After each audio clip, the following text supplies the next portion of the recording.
বড়ি দিয়ে আলুগুলো সিদ্ধ করে রেখেছি, বড়িগুলো ভেজে নিয়েছি। মাছে লবণ হলুদ মাখিয়ে নেবো।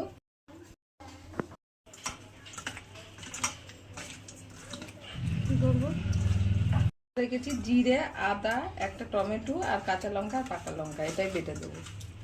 ঠিক আছে, এবার মাছগুলো ভেজে তুলে নেবো।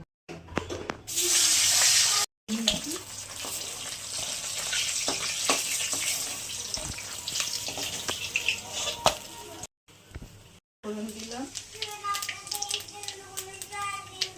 দুটো শুকনো লঙ্কা দিলাম,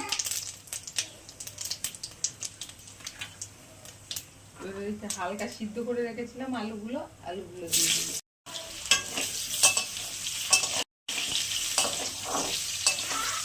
আলুগুলো এবার মশলাটা দিয়ে কষিয়ে নেবো। বাকিটা দিয়ে অল্প একটু জল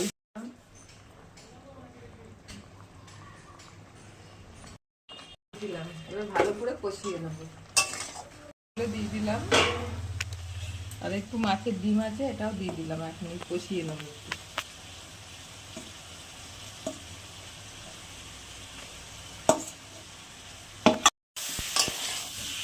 গরম জল করতে দিয়েছি, গরম জলটা দিয়ে দেবো।